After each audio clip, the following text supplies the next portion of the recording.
शांत शांत बसले काय म्हणणं नाही.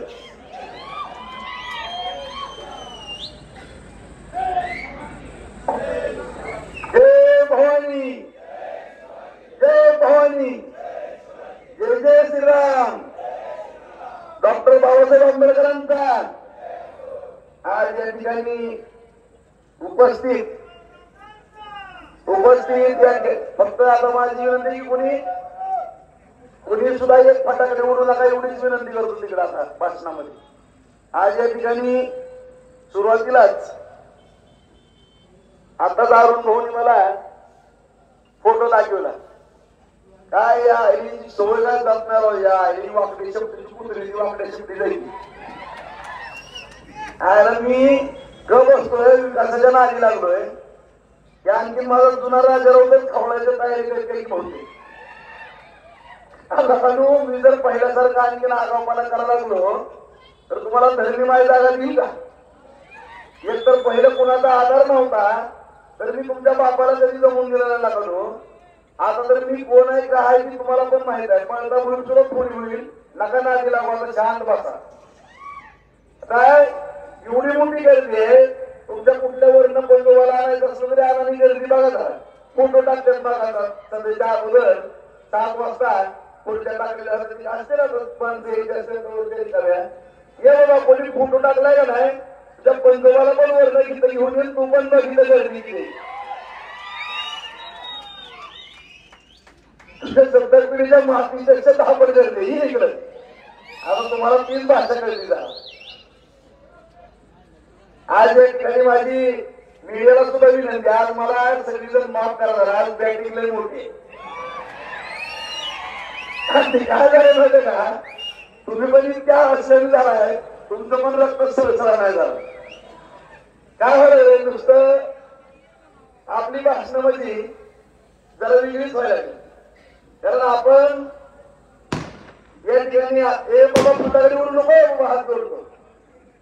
आज या ठिकाणी फटाकड्या भरपूर आहेत माझ्या तोंडात 40 म्हणून. आज या ठिकाणी पहिल्यापासून आपला जे आक्रमक पवित्र होता थोडा सोडला. आपण या ठिकाणी पोटापाण्याच्या नादी लागलो. सर्व जनतेला या ठिकाणी पोटापाण्याचे प्रश्न सोडवण्याच्या ह्याच्यामध्ये विषयामध्ये मग्न झालो मित्रांनो.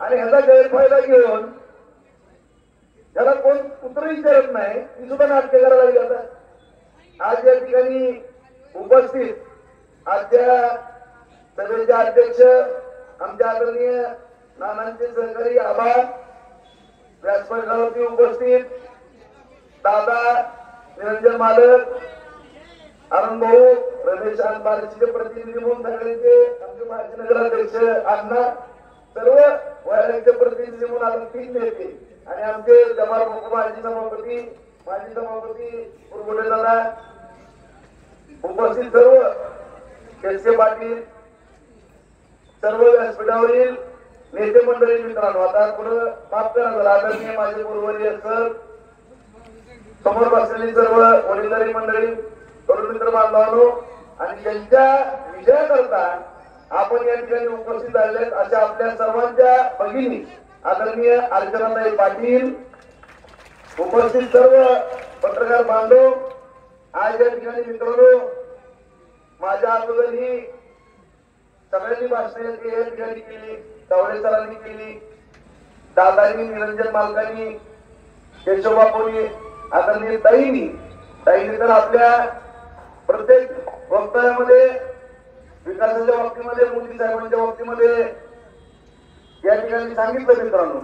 परंतु आज या ठिकाणी या वैरागच्या विजयी सभेच्या निमित्तानं मी या ठिकाणी आपल्याला सांगू इच्छितो की ही निवडणूक कुठलीही ग्रामपंचायतची नाही, नगरपंचायतची नाही किंवा जिल्हा परिषद पंचायत समितीची मित्रांनो नाही आणि मुळातच विधानसभेची सुद्धा नाही. ही संपूर्ण देशाची निवडणूक आहे मित्रांनो. या निवडणुकीकडे सगळ्या जगाचं लक्ष लागलेलं. आज आपण जर सर्वांनी पाहिलं तर आज आपल्या बार्शी तालुक्यामध्ये सुद्धा 4000 कोटीच्या आसपास निधी या ठिकाणी आला मित्रांनो. आदरणीय ताईने आता सांगितलं की आमचे सहकारी मित्र राणादादांनी सुद्धा त्यांच्या मतदारसंघामध्ये धाराशिव उस्मानाबाद जिल्ह्यामध्ये मोठ्या प्रमाणामध्ये हजारो कोटीचा निधी त्या ठिकाणी सुद्धा केला. आज हा निधी नेत असताना आणि आमदार म्हणून काम करत असताना आदरणीय शिंदे साहेबांच्या, देवेंद्र फडणवीस साहेबांच्या, अजितदादांच्या मार्गदर्शनाखाली आम्ही सगळी मंडळी काम करत असताना आज आपल्या सर्वांना माहिती आहे मित्रांनो, कोरोना काळामध्ये संपूर्ण आपल्या देशाची अर्थव्यवस्था अडचणीत आलेली होती. जगामध्ये महामारी सुरू झाली होती मित्रांनो. आज भाऊ भावाला पाणी देत नव्हता, कुणी कोणाला ओळखत नव्हतं. अशा परिस्थितीमध्ये आपण ही सर्वांनी कोरोनावरती फार मोठं काम करत असताना या ठिकाणी असंख्य जीव वाचवण्याचं काम केलं. काही सहकारी बांधव आपल्याला सोडून गेले मित्रांनो आणि संपूर्ण आपली अर्थव्यवस्था विस्कळीत, जवळपास देशाची, जगाची अर्थव्यवस्था विस्कळीत होती राज्याची. परंतु सक्षमपणाने आपल्या पंतप्रधान नरेंद्र मोदी साहेबांनी ही अर्थव्यवस्था एकदम मजबूत केली आणि ती अर्थव्यवस्था मजबूत केली मित्रांनो. आज या ठिकाणी त्याच्यामुळं आज या ठिकाणी आपल्याला मोठ्या प्रमाणामध्ये निधी आला. आज जर आपण या ठिकाणी पाहिलं तर आज 80 कोटी लोकांना धान्याचा विषय, मुद्रा योजना आहे मित्रांनो, आज आयुष्यमान योजना आहे, महिलांकरता बचत गटाला मदत आहे, खात्यावरती सबसिडी आहे. आज युरियाचं पोतं 3000 रुपये असताना 300 रुपयामध्ये पोतं मिळतंय. बी बियाणे मिळतात. ऑनलाईन आपल्याला शेती अवजारे दिली जातात.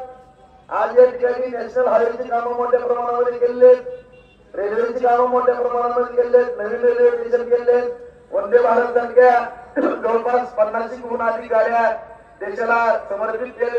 आज या ठिकाणी 350 कोटी रुपयाच्या निविदा निघाल्या, त्याचं काम युद्ध पातळीवरती चालू आहे. 70 ते 80% त्याचं काम पूर्ण होत आलं. आज येणाऱ्या 1 वर्षाच्या आत सर्व शेतकरी बांधवांच्या शेतामध्ये 12,550 हेक्टरवरती पाणी जाणार आहे. आज त्या ठिकाणी तिसरा टप्पा ही आपण मंजुरीच्या प्रतीक्षेत आहे. 6000 हेक्टर जमीन आपण नव्याने त्या ठिकाणी भिजवतोय. तावडीच्या तळ्यातनं ढाळे पिंपळगाव धरणामध्ये पाणी आणून भोगावतीमध्ये पण पाणी घेतो मित्रांनो. त्याचबरोबर बार्शी नगरपालिकेला 296 कोटी रुपये मिळाले. आज या ठिकाणी हा सोलापूर रस्ता आपल्याला 200 कोटी रुपये मिळाले मित्रांनो. धाराशिव रस्त्याला 300 कोटी रुपये मिळाले. तोही रस्ता झाला. लातूर रस्त्याला 150 पासून टेंभुर्णीपर्यंत 140 कोटींचा निधी मिळाला. तोही रस्ता जवळपास पूर्ण होत आलेला आहे. आज आपल्या सर्वांचा आराध्य लेवल आई तुळजाभवानीच्या चरणी त्या ठिकाणी 376 कोटीचा रस्ता मंजूर झाला. त्याच्या निविदा निघालेले. संपूर्ण ग्रामीण भागातील जवळपास मुख्यमंत्री सडक योजना, पंतप्रधान सडक योजना, पीडब्ल्यूडी असेल 3054, 5054, सर्व स्तरातील जेवढेही रस्ते असतील ग्रामीण रस्त्याला पीडब्ल्यूडीचा निधी मित्रांनो 450 ते 450 कोटी रुपयाचा निधी या ठिकाणी आलेला आहे. सगळ्या तालुक्यामध्ये आपण रस्त्याचं जाळं या ठिकाणी विणतोय. संपूर्ण काम या ठिकाणी करत असताना उपसा सिंचन योजना आहे, 37 साठवण तलाव आणलेले, 35 साठवण तलावाची कामं त्या ठिकाणी मित्रांनो चालू आहे. आज लाडोळ्याचा साठवण तलाव बघा, त्याचबरोबर पांढरीचा साठवण तलाव त्या ठिकाणी बघा, संगमनेरचा साठवण तलाव पूर्ण झालेले आहेत. काही कामं इकडे रातंजन असेल, कुर्डे असेल, मालेगाव असेल, गौरगाव असेल, तांबेवाडी असेल, या सगळ्या गावागावामध्ये आपण साठवण तलाव दिले. आणखीनही भविष्य काळामध्ये आपण मोठ्या प्रमाणामध्ये साठवण तलाव या ठिकाणी देऊ. त्या रीतीनं ज्या आदरणीय नानांचं, ओंकार मालकांचं, या भागातील सर्व धुऱ्यांना आदरणीय गुरुजीदादा, लोकरे गुरुजी, त्याचबरोबर गरण गुरुजी या सर्वांचं स्वप्न होतं, दादांचं वगैरे धुऱ्यांना सगळ्यांचं, की या भागाला पाणी मिळालं पाहिजे, या भागाचा विकास झाला पाहिजे, चिना भोगावती कालवा झाला पाहिजे मित्रांनो. परंतु उपसा सिंचन योजना नव्यानं मंजूर करायचं थांबल्यानंतर इरल्याला मी स्वतः बैठक घेतली. त्या बैठकीनंतर रस्तापूरचा भाग असेल, गुळपुळी आहे, दुर्गपिंपरी आहे, मालवंडी आहे, या संपूर्ण भागामध्ये आज त्या ठिकाणी उजनीचं पाणी आणण्याचं त्या ठिकाणी काम केलेलं आहे. त्याची कामं सुद्धा चालू आहे. आज जर आपण जाऊन पाहिलं कोरपळे वगैरे भागामध्ये सगळे पाईपलाईन टाकण्याचे काम चालू आहेत मित्रांनो. ढाळे पिंपळगावच्या धरणामध्ये पाणी आल्यावर नंतर भोगावतीमध्ये पाणी येणार आहे. भोगावतीमध्ये पाणी आल्यानंतर इरल्यापर्यंत पाणी जाणार आहे.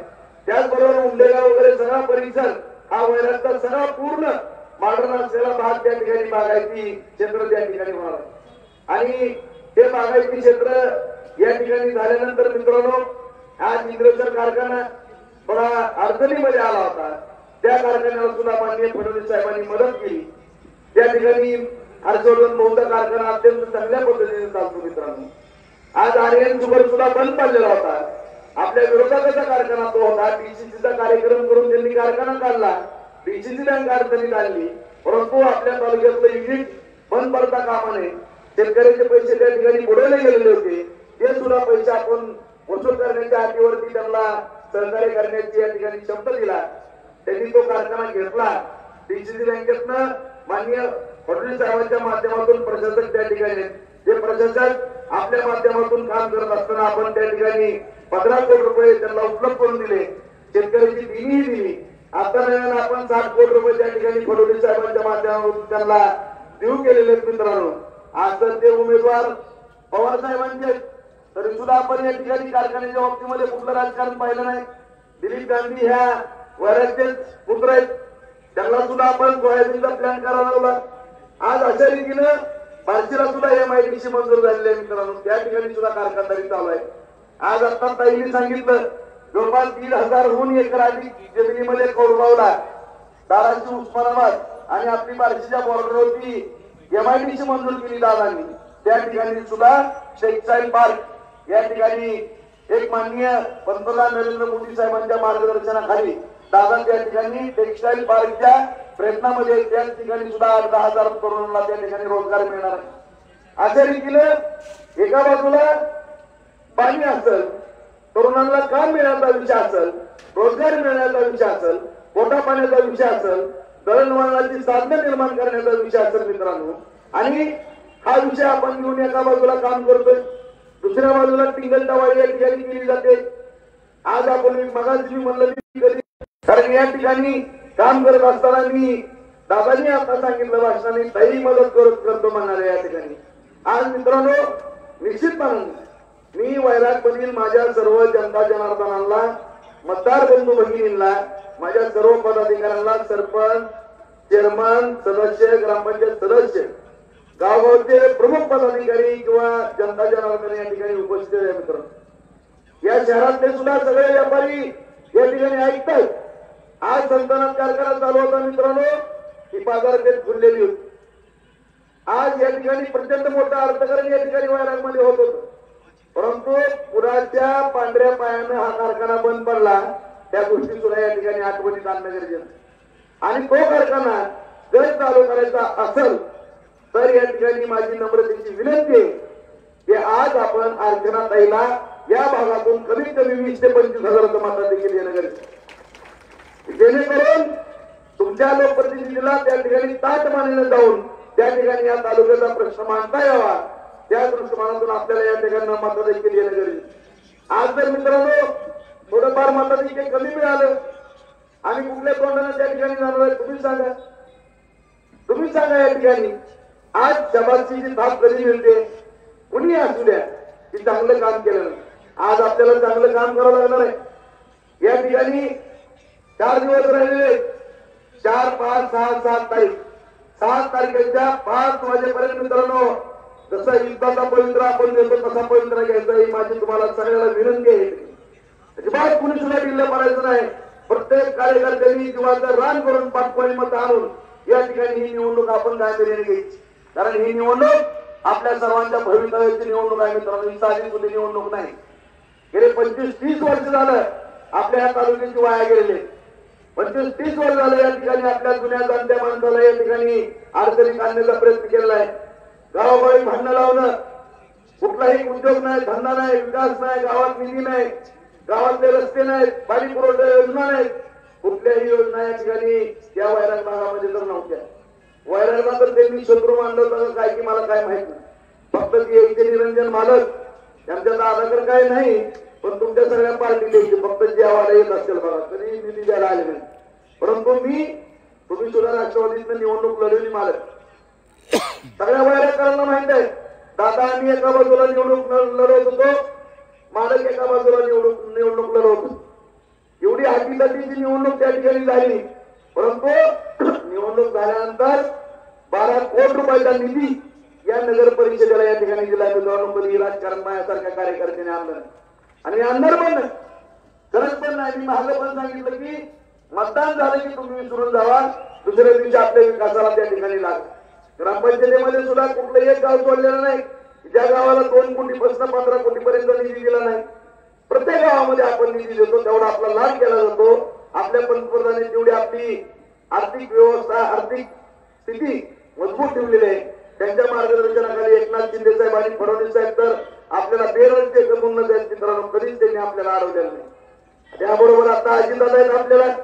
अशा रीतीनं संपूर्ण तालुकाभर आपण या ठिकाणी विकास करत असताना मित्रांनो या ठिकाणी कारखाना सुद्धा चालू होणं गरजेचं. आज या ठिकाणी 250 एकर जमीन आहे कारखान्याची, त्यातली 75 एकर जमीन कारखान्याला बाद झाली मित्रांनो. 150 एकर जमीन या ठिकाणी आपण MIDCला द्यायची. 150 एकर जमीन आपण MIDCला देणार आहोत मित्रांनो. आणि त्या ठिकाणी 5 गुंठे, 10 गुंठे, 20 गुंठे, 1 एकर 2 एकरचे प्लॉट पाडून आपल्या छोट्या मोठ्या उद्योजकांना त्या ठिकाणी देणार. काही शेतकरी कंपनी असतील, काही सुशिक्षित बेरोजगार असतील, त्यांना मुद्रा योजना असेल, अण्णासाहेब पाटील महामंडळ असेल, या सगळ्यातनं लोन देऊन त्या ठिकाणी छोटे मोठे उद्योग उभा राहतील. आपल्या तालुक्यातल्या या वैराग भागातल्या माझ्या तरुणांना रोजगार मिळणार आहे मित्रांनो. आज या ठिकाणी संकलन कारखाना चालू होईल, त्या ठिकाणी अर्थव्यवस्था वाढेल, त्या वैरागची बाजारपेठ फुलेल. 150 एकरामध्ये MIDC होईल मित्रांनो. MIDC ही शासकीय पार्ट आहे मित्रांनो. MIDCला आपण जी जागा देतोय ती काही खासगी राजेंद्र राऊताला देत नाही किंवा राजेंद्र राऊताला इथं प्लॉट पाडायचे नाही. ती जागा आपल्याला सरकारला द्यायची, सरकारकडनं त्याची मोठा मोबदला घ्यायचा, कारखान्याची सगळी तिन्ही द्यायची. आणि नवा माझा एखादा मित्रजी 2-3 आहेत जे फडणवीस साहेबांनी सांगितलेलं आहे, त्यांना खासगी तत्वावरती आपण हा कारखाना चालवायला देणार कर्ज नील करून. आणि काल एक महाशय निरंजन महाराज जरा कमी झोपलं तुम्ही, ज्याला आकलीचा कांदा नाही, आजच्या आयुष्यामध्ये मॅनेजमेंट किंवा कुठल्या तरी एखाद्या कुणाच्या समोर तरी तडजोड करून आपली उपजीविका करण्यामध्ये धन्यता मानणारा हा इथला कुंकुल माजलेला दादा, मी तुमच्यामुळे बसलो होतो, त्याचा नाव निंबाळकर आहे म्हणून. आता जर माझ्या नादी लागला पट्ट्या आणि माझं मूठ टाकायला की चालता ह्याचा विचार कर ना. तू माझ्याबद्दल बोलतो का? तू माझ्याला कुंकुड आहे तर डॉक्टर करतो का यामध्ये कुत्र फरफटल्यासारखा फरफटील बाया पण नादी लागलो. राजा राऊत म्हणतात मला पण तीनदा राजभू भेटायला यायचे, राजभू भेटायला यायचे. लाईक आहे तुझी मला भेटायला यायची, तुझ्या अवकात सुद्धा नाही मला भेटायची. नानाचं तर नाव घ्यायची, तुझ्या अवकात पण नाही. हे नाना या ठिकाणी हयात होते. सगळ्या नानांच्या जवळच्या माणसाला माहित आहे, दादांच्या जवळच्या माणसाला माहित आहे, शाहूनला माहित आहे, सगळ्या कुटुंबाला माहित आहे. कोण गेले रे अंगावर दादाच्या? कुणी दादाचा शर्ट फाडला, कुणी नानाला दुखवलं. जे आमच्या मार्गदर्शक होते, जे आमचा आशीर्वाद त्यांचा आम्ही घेतो, त्या नानांचं आणखी 10 वर्ष आयुष्य वाढलं असतं मित्रांनो. यांनी त्याचा फटका केला. सातत्यानं नाना राजकारणामध्ये त्यांच्या हयातीमध्ये नाना राजकारण करत असताना कुणी लागलो ताटली बाटली होती, कोण फुटलं, कोण गेलं कुणाकडे ही सांगा पहिल्यांदा. लायकी असेल तर बोला तुम्ही. आणि राजाराव प्लॉटिंग करणार आहे. किती एकर जमीन आहे जा मोजायचं म्हणलं तर तुला रात्रभर का पुराची नाही. इतकी जमीन आहे मला. माझ्या काय आताचीच नाही, माझ्या बापदादाची जमीन आहे. माझे पण बापदादा वतनदार होते. अख्खा शहराच्या 40% जमिनीचा मालक मी होतो. 11व्या पिढीतला मी आहे. कडोजीराव म्हणून तिथं कोकणात आले होते. अख्ख्या शहराचं जेवढं क्षेत्रफळ आहे त्या 40% जमिनीवरती माझी मालकी होती मित्र.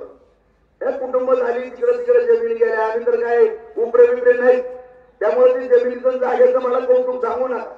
आणि तुम्हाला माहित आहे तुम्हाला कसा आसमान दाखवलाय नोंदा. आणि त्यामुळे आपल्या जिभेवरती नियंत्रण ठेवा. जर तुम्ही त्या लेवलनं जर चालला आणि मी जर कधी सटकली माझी गाडी तर तुम्हाला कुठल्या ठिकाणी पोहोचवून ती कळून येणार नाही. कारण तुम्ही कुणाच्या जमिनी हाणल्या. सुरटीच्या ब्राह्मण समाजाच्या त्या माता भगिनींना काय त्रास दिला, त्यांनी काय शासनात दिलं ती पहिल्यांदा बघा. तुमची काय अवकात आहे, तुम्ही किती जणांच्या जमिनी लुटता, कुणाला लिहून देता, कुणाची दादागिरी करता, हे सगळ्याला माहित आहे. वाराकरांना तुम्ही दादागिरी करूनच दाखवा. मी तुम्ही तुम्हाला कुठं काय करतो काय नाही ती तुम्हाला कळेल. तिचा पोहोचल्यानंतर त्याच्यामुळं माझ्या नादी लागण्याचा कोणी प्रयत्न करू नका. दुसरं पण असंच आहे, त्याचा आधासाठी अर्थ नाही माझी. त्या दादाचं नाव निंबाळकर आहे म्हणून मला गप्ती बसायची पाहिजे होय. आणि दुसरं सुधीर बापू बारबोले माझे मित्र आहे तिथं, त्यांच्यामुळे दुसऱ्याला गप बसायची पाहिजे. आनंदाला बारबोले माझ्यावर फिरतात. आठवड्यातनं एकदा मुंबईला आम्ही असतो. चंदू बापू माझे दोस्त बारबोले आदरणीय आबा भगवंताच्या देवळात मी रोज त्यांच्या पाया पडतो दिसली. आणि ती विश्वास भाऊ आता काय ना तुला अख्खा आयुष्य पालत्या पायाचा राजा, तू काय आता जन्माला आलेला माणूस कशाला तू नाटक करायला लागला, कशाला माया नावानं बोंबला लागला. त्या मराठ्याचं काय सांगायला लागला, मराठा समाजाचं, मराठ्याच्या आरक्षणाचं. तू कधी तर दिसला का बाबा त्या मराठा समाजाच्या कुठल्या कुठल्या आंदोलनात कशात काय. त्या मराठा महासंघाचा मी अध्यक्ष होतो, काय आमच्या जीवनामध्ये घडलंय. ज्यावेळेस आम्ही मराठा महासंघाचं काम करत होतो मित्रांनो, त्यावेळेस आम्ही पोलीस स्टेशनला मार खाऊ खाऊ आमच्या अंगावरती गुळण्या आहेत. तेव्हा ही कुठंतरी जी माझ्या अगोदरचा नेता होता त्याचे बूट चालत होता, कुठंतरी एखादं काम मिळावं. ही तुझ्या अवकाश, तू दुसऱ्याचे पैसे बुडवी नका. आणि काल नाव घेतलं त्या डिसलेचं आणि डिसले. अरे त्याला मी सभापती केला. आणि जी आदरणीय नानांनी मला सांगितलं होतं, राजाभाऊ तुम्हाला माहित नाही म्हणले ह्याच्या नादी लागू नका, ही विचित्र माणसं आहेत, बरोबर घेऊ नका. दादाला माहित आहे, दादा साक्षीदार आहेत. कारण ही फक्त उद्योग व्यवसाय किंवा कॉन्ट्रॅक्ट साठी तुमच्याकडे येतील, तेवढा फायदा घेतील आणि दोन्हीकडे टाटा बायपास करतील, आपल्या कार्यकर्त्याला त्रास देतील. ठीक आहे मित्रांनो, सभापती म्हणून तिथं बसवलं. ज्या पोरांनी त्यांना सभापती केलं आपल्या कार्यकर्त्यांनी, ज्यांनी जीवाचे रान केलं, त्यांची कामं करायची नाही आणि अंधारात विरोधाची कामं करायची. आज 150 कोटीची कामं दिली, त्याला बोलून घ्या. बारबोली सोड बारबोलीला पण त्याला पण चंद्रनाथ महाराज आहेत. 150 कोटीची कामं दिली मित्रांनो, त्या रुपयात मिळणार नाही, रुपयात निवडणुकीच्या पण नाही आणि कधी कुठल्या ह्याच्यामध्ये मिळणार नाही. मला मिळणार याची गरज पण नाही. आणि हे 15 वर्षाला कर्ज वगैरे 15 वर्षाला कर्ज वगैरे तुम्हाला सांगतो. राजारावच्या अकाउंटवर येऊन बघा, इंटरनी 2-2 कोटी रुपयाच्या दिले. 1 नंबरच्या बिनव्याजी 14 महिन्यांची बँकेची जप्ती आल्यानंतर पैसे भरणारा राजेंद्र राऊत आहे. आता तुमची जप्ती आली, झोपेल सांग मला, विश्वास बोला मला, तू पैसे भर मला. त्या डिस्प्लेच्या घरावर जप्ती आल्या, घराचा निलाव निघलाय, शेतीचा निलाव निघलाय, सगळ्या मशिनरीचा निलाव निघलाय. तुझ्यामध्ये जर हिंमत नसेल ना, जवळ घेऊन तू करतो. तू फक्त राजारावतांना जसे लिलाव थांबवले ना, तसे लिलाव थांबण्याची तुमची मैत्री दाखवण्याची कोण आहे का ती पहिल्यांदा बघा, मग माझ्यावरती बोला. उचलली जी लावली टाळायला लागलो, मी पुन्हा बसतोय. तुमचे भाऊ पण माझ्या बरोबर आहेत, मी त्यांचा आदर करतो. आणि तुम्हाला असं वाटतं का की माझं तोंड मला नाही, किंवा मला बोलायला येत नाही, किंवा मला जीव नाही. अरे तुमचं काय उद्योग आहे, कुठं ठिकाणी काय केलं होतं काय नाही.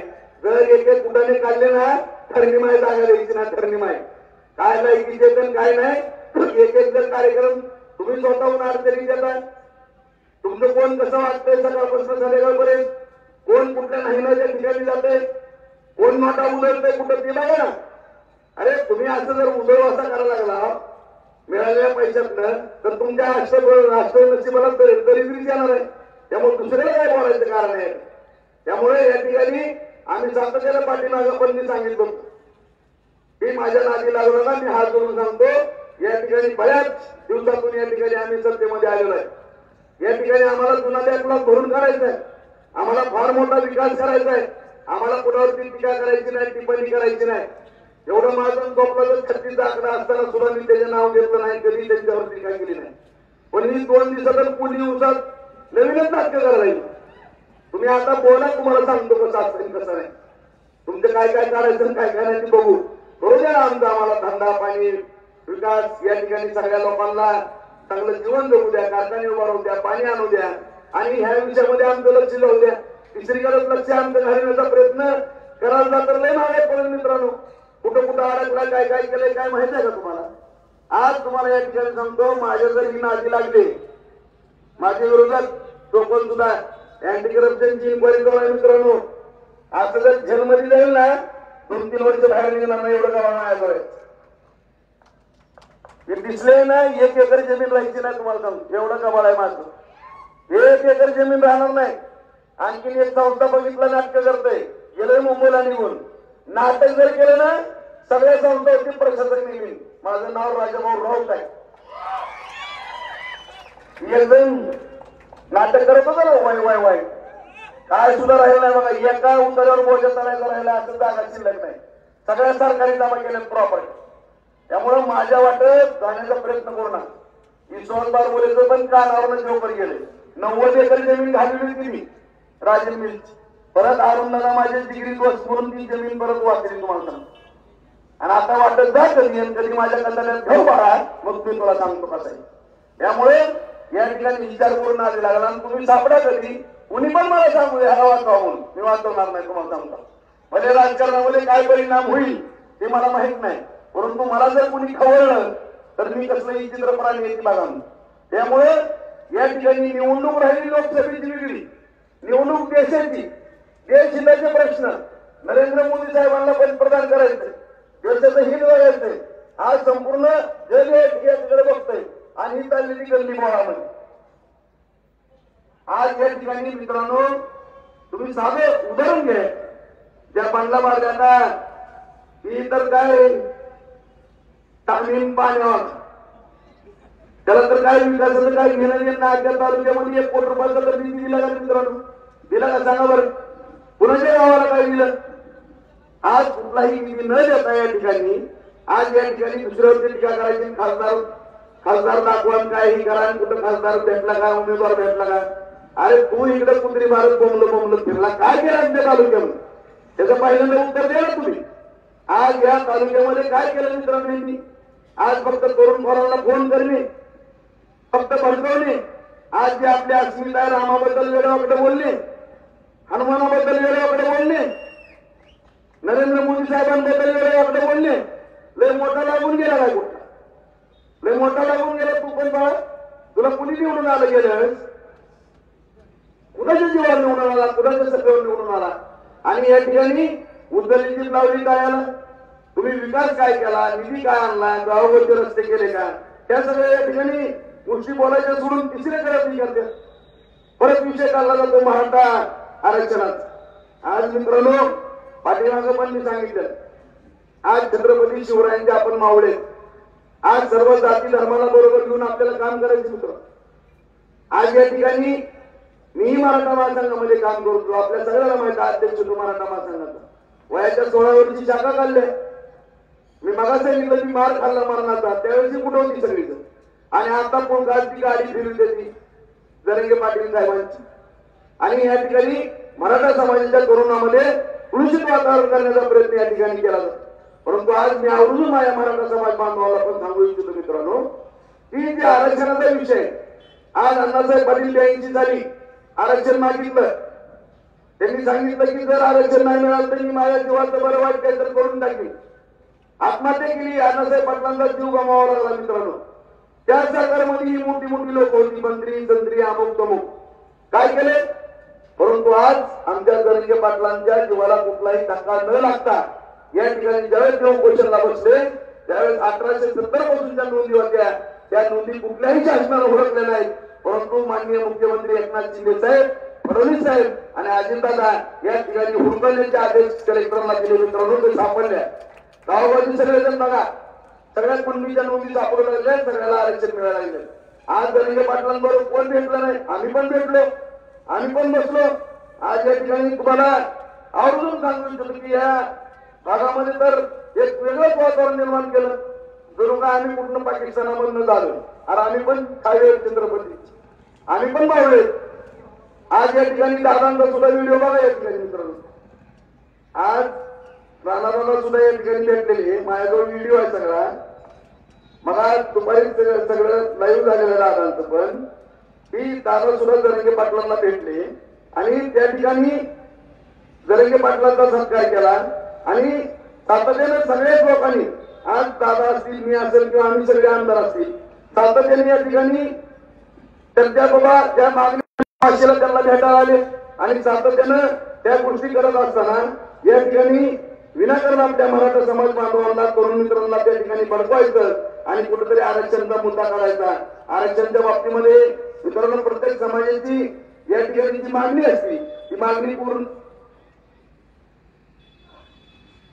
आता बाई राणादादा आपले आणि जरंगे पाटील सर आहे का? आता काय दुश्मन आहे का कोण तिथं? आता राणादादा पाटील काय मराठा समाजाचे दुश्मन आहे? राजा बोलले मराठा समाजाचा दुश्मन आहे? संतोष निंबाळकर ठिकाणी चालू माझी या ठिकाणी माझ्या सर्व मराठा समाज बांधवाला पण विनंती आहे. प्रत्येक गावागावामध्ये मित्रांनो वातावरण खराब झालेलं होतं. आता कुठे प्रत्येक दौरा माझा पूर्ण या तालुक्यातला झाला, सगळीकडलं वातावरण शांत झालेलं आहे. माझी हात जोडून विनंती आहे की आपण थोरल्या भावाच्या भूमिकेमध्ये राहा. सगळ्या समाज बांधवाला सांभाळून घ्या. तुम्ही विकासाचं बघा, विकासाच्या बाबतीमध्ये ते जबाबदारी आमच्यावरती सोडा. कुणी कुठली काळजी करू नका. कुठलाही विकास पाहिजे, कुठलाही निधी पाहिजे गावाला, ही जबाबदारी आमच्या मित्रांनो. आज हेतून आरोप केले जातात, काही पण बोलले जातात आमच्याबद्दल. आम्ही कधीच कोणाला बोललो नव्हतो. आम्हाला बोलण्याची आवश्यकता नाही, गरज नाही. परंतु मी मला सांगितलं वाटत गेलं तर मी सोडणार पण नाही. कारण माझा जुना जर राजेंद्र जागा झाला तर मी ह्यांना पण टाकून थोडी करत आणि त्या ठराला मी येऊन देऊन मला एवढी माझी भावना आहे. आज या ठिकाणी 25-30 वर्ष झाला आपला सगळा तालुका होरकळून गेलेला आहे आणि आज आपल्याला या ठिकाणी विकास करायचा आहे, पाणी आणायचं मित्रांनो. आणि तुम्हाला पण माझी नम्रतेची विनंती आहे मित्रांनो, एवढं जर एखादा कार्यकर्ता किंवा तुम्ही मानलेला नेता काम करत असाल तर तुम्हाला पण माझी हात जोडून विनंती आहे. तुमच्याकडनं पण मी आज बांधून घेणार नाही. कारण आज वायराची सभा आणि उद्या बारीची सभा, उद्या प्रचाराचा शेवट होता मित्रांनो. आज मला तुमच्याकडनं शब्द पाहिजे. मी आज 30 वर्षहून अधिक झालं, रात्रीचा दिवस सत्ता असेल नसाल, आमदार असेल नसाल, कुठलीही वेळ आली 24 तास तुमच्यासाठी राजेंद्र नावाचा एक शिपाई खंबीरपणाने तुमच्या पाठीशी वाढलेला आहे. तुमची ग्रामपंचायत असेल, पंचायत समिती असेल, जिल्हा परिषद असेल, कुठलीही सोसायटीची निवडणूक असेल मित्रांनो, कधी तुम्हाला पुढे पडून दिलेलं नाही. दिलं का? तुमच्या पाठीमागं तुमचा मुलगा भाऊ म्हणून उभारलेला आहे. आज ही पण माझ्या प्रतिष्ठेची निवडणूक आहे मित्रांनो. आज मी माझ्यासारखा एक आक्रमक कार्यकर्ता तुमच्या समोर हात जोडून विनंती करतोय. मी पण हिरसरीला पेटलेला तुम्हाला माहित आहे. मी जर एकदा माझी बत्ती पेटली तर फळेबाल्याची झाड जिरल्याची बसत नाही. त्यामुळे या ठिकाणी तुम्हाला विनंती आहे, तुमच्या नेत्याची मान मुंबईला उंच करायची का खाली घालायची हा सगळा तुमच्या हातामध्ये तो अधिकार आहे. तुम्हाला जर वाटत असेल आपला राजूभाऊ छानपणे मुंबईला जावं तर या ठिकाणी अर्चना ताईला कमीत कमी 20 ते 25 हजारांचं मतांची मिळालं पाहिजे. तुम्ही देणार का नाही मला हात वरून करून या ठिकाणी सांगितलं. एक कार्यकर्ता शांत बसणार नाही तुम्हाला सांगतो. या ठिकाणी माझी विनंती आहे, तुमचा लाड मी हजारदा केलेला आहे, करणार आहे. तुम्हाला कुठली अडचण येऊन देणार नाही, वाटतं तुमच्यासाठी करणार आहे या ठिकाणी मित्रांनो. पण कुठलंही गाव महिन्यात जाता कामा नये. खंड लावा तुम्ही. 7 तारखेच्या 5 वाजेपर्यंत मतपेटीचं संरक्षण करणं किंवा पाठपोळी मत येण्याची जबाबदारी तुमची असेल. या ठिकाणी एकही कार्यकर्ता जिल्हा पडता कामा नये. कुठून पडायचं या ठिकाणी या निवडणुकीवरती त्यांची कशी थांब निर्वाचित मी बघतो तुम्ही बाकी काय. आणि तुम्हाला इथलं पुढे कधीच